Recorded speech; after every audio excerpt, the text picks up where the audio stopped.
Mais les missions du groupe Idelux AIVE, vous l'avez compris, sont des missions d'intérêt général pour le territoire de la province de Luxembourg. Mais à côté de cela, il nous semble important de soutenir également d'autres activités, des activités de coopération au développement notamment, actions de coopération au développement dans lesquelles nous essayons de nous inscrire avec, bien entendu, le moins d'implications financières possible pour les activités du groupe Idelux AIVE, c'est-à-dire que nous allons chercher auprès de la région wallonne ou auprès d'autres organismes publics les moyens de financer ces actions de coopération au développement qui sont très utiles pour le personnel de nos intercommunales, parce que ça nous permet aussi de voir ce qu'il se fait ailleurs, et ça nous permet aussi d'agir dans un intérêt qui est un intérêt collectif qui dépasse les frontières de la province de Luxembourg. Le Burkina est un territoire qui mérite d'être aidé et qui vit des moments souvent très difficiles en raison d'une rigueur climatique, pas la rigueur climatique que l'on connaît chez nous, mais plutôt la rigueur des sécheresses que l'on voit dans ces pays. Vous savez qu'ici au Burkina Faso, on est dans le Sahel, et donc les problèmes d'eau sont cruciaux.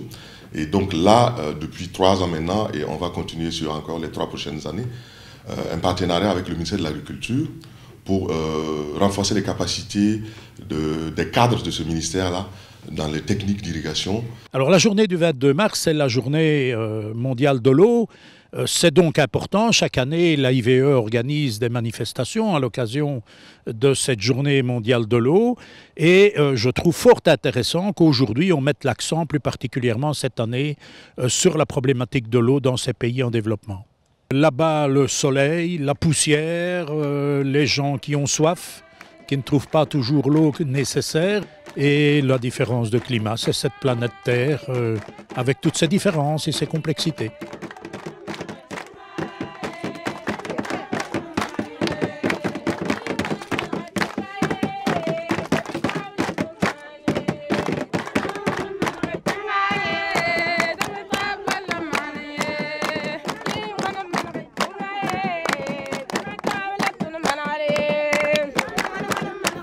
Vous allez puiser l'eau, c'est propre, mais si vous le mettez dans un récipient qui n'est pas propre, ça revient à la même chose. Donc tout ça, vous allez voir dans certaines écoles qu'on a même mis des systèmes de canaries avec des robinets pour que, avec des récipients qu'on garde à des lieux bien propres pour préserver la santé des élèves. Donc on en parle dans les classes. On peut se laver avec l'eau. On peut faire la lessive avec l'eau, on peut boire l'eau et on peut faire la cuisine avec l'eau. Je bois l'eau propre avec les gobelets. Je ne bois pas avec les plats châles et les gobelets châles. Pour manger, il faut bien laver proprement vos mains. Sinon, si vous ne lavez pas proprement vos mains, vous aurez des maladies graves. Pour conserver l'eau à la maison, on cesse de l'eau des abeilles, on met dans l'eau et puis les microbes disparaissent.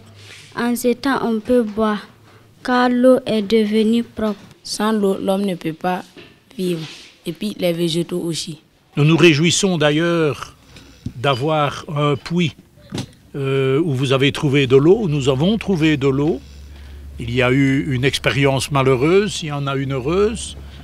Nous sommes convaincus qu'elle va contribuer au bonheur de votre population et nous souhaitons vraiment que cette eau qui a été trouvée serve le plus grand nombre et que l'installation soit entretenue pour servir très longtemps cette population.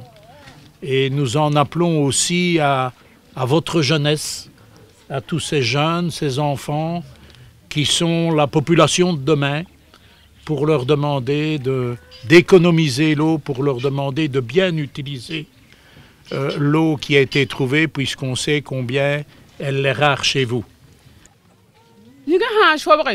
Elle dit vraiment que la principale préoccupation de la femme, c'est le problème d'eau.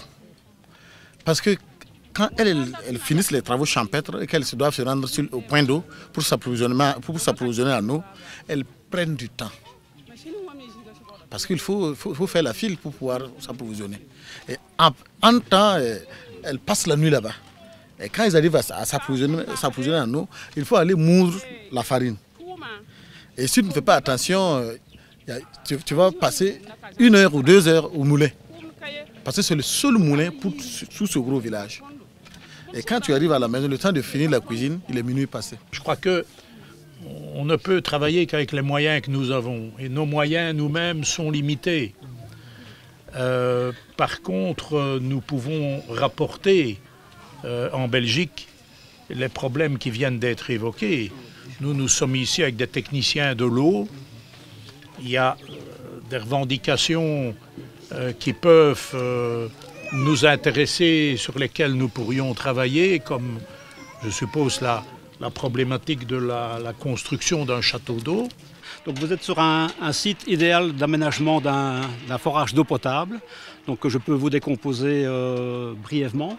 Donc c'est quoi? C'est évidemment avant tout un forage qui varie généralement entre 80 et 100 mètres de profondeur.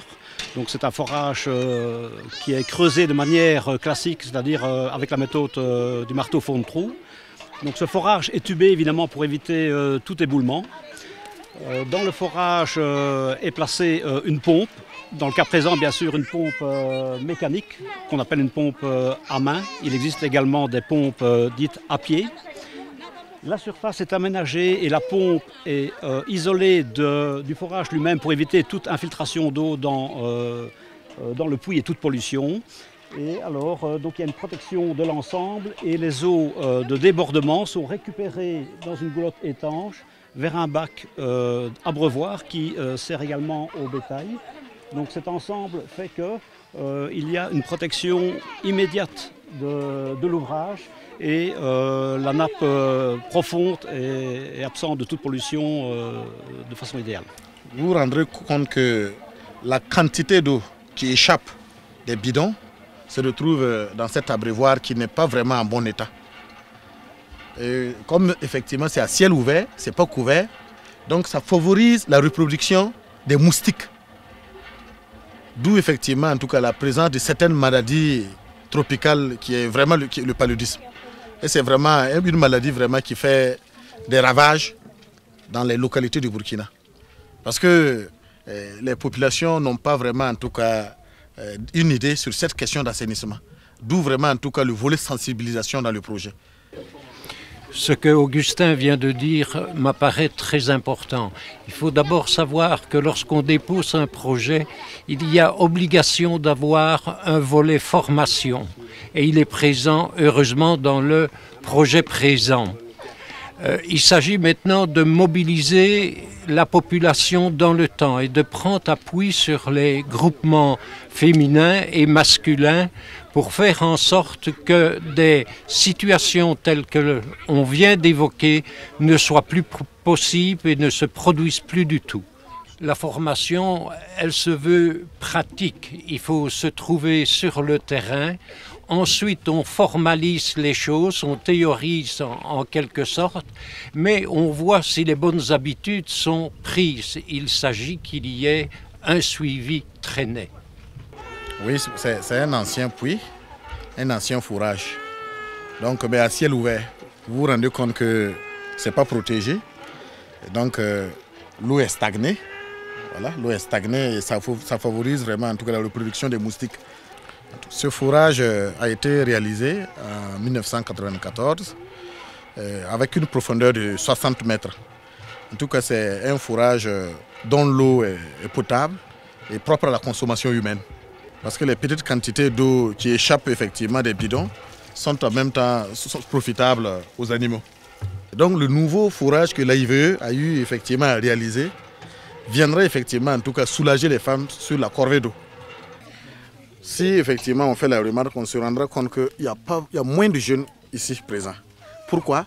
Parce que c'est dû à l'exode rural. Parce que les jeunes quittent le village parce qu'il n'y a pas un barrage sur lequel faire le maraîchage. Ils sont obligés de partir sur des zones de 100-200 km du village à la recherche effectivement de portions de terre pour le maraîchage. Donc s'ils avaient un barrage, même s'il n'était pas grand, un petit barrage qui puisse permettre à ces jeunes-là, retenir ces jeunes-là sur le tiroir pour les permettre de pratiquer leur activité. Ça allait vraiment arranger correctement la jeunesse. Nous sommes ici en face de l'école. Je crois que c'est important qu'ils puissent tous aller à l'école, qu'ils puissent si possible même faire des études supérieures, car il n'y a pas de développement sans avoir des gens qui ont l'intelligence et qui pourront préparer le monde de demain, c'est-à-dire le monde de leurs enfants. Et donc je plaide pour qu'au maximum on puisse les aider, qu'on leur apprenne aussi la valeur des choses, la valeur de l'eau, à économiser l'eau, à entretenir l'infrastructure qui est réalisée là, car c'est comme ça qu'ils arriveront à préserver un certain développement ici sur place. Elles disent vraiment que s'il y avait la possibilité pour elles d'avoir un barrage dans le village, ça allait vraiment les aider pour le maraîchage. Parce que le maraîchage est une activité génératrice de revenus qui puisse les permettre quand même d'avoir de l'argent pour pouvoir subvenir à leurs besoins. Elles disent que c'est elles qui entretiennent les animaux, mais malheureusement elles ne sont pas propriétaires. Ce sont les maris qui en achètent et c'est elles qui s'occupent de l'alimentation et en fin de compte elles n'ont rien. Mais si elles avaient la possibilité d'avoir des animaux pour élever, ça allait vraiment les aider encore plus. Des gens quittaient vraiment en tout cas la Belgique de très loin et pensaient vraiment qu'il y a des gens effectivement qui souffrent et qui les viennent en aide. Lui, il ne saurait quoi dire. Et il vous fait des bénédictions énormes pour que vous puissiez vraiment en tout cas faire davantage pour le village. Nous avons aidé en creusant le puits. Nous allons essayer de faire un petit peu plus pour venir en aide à votre population. Ce deuxième fourrage est venu vraiment les soulager. C'est venu diminuer leur corvée en nous. Parce qu'habituellement c'était le seul point pour toutes les femmes et c'était un peu difficile pour pouvoir s'approvisionner. Elles disent vraiment qu'elles aimeraient vraiment avoir un moulin en grains si cela était possible. Parce que jusqu'à présent, elles écrasent le mil de façon traditionnelle. Et c'est vraiment un exercice très difficile, une tâche très difficile. Il faut prendre les graines et aller avec 2 pierres les écraser. Et au nom de la Belgique, notre pays, au nom de notre province de Luxembourg et de l'intercommunal AIVE, je suis très heureux de l'accueil que les notables et les dames nous réservent ici aujourd'hui. C'est un plaisir pour nous d'être ici parce que nous sommes un territoire qui aime le développement, qui aime aider au développement des zones en difficulté. Et donc c'est de manière très positive que nous avons suivi ce dossier avec vous pour aider votre communauté villageoise et que nous venons voir aujourd'hui les réalisations. Il ne faut pas qu'on se le cache. L'audiovisuel est très... c'est marquant. C'est marquant, c'est vraiment marquant. Moi, une stratégie comme ça, je suis convaincu, je suis convaincu que ça va vraiment faire tache d'huile. Je suis même convaincu à 100%. Ça fait la tache d'huile. Parce que...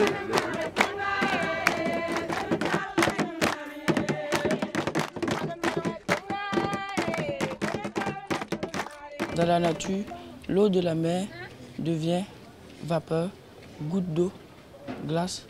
On a chauffé de l'eau qui est devenue de la vapeur et la vapeur s'est transformée en goutte d'eau. Le gobelet doit être propre. Il doit être lavé au savon et il doit être propre. On doit le laver avec de l'eau javel. Il est très important que l'eau soit dans une bouteille bien fermée.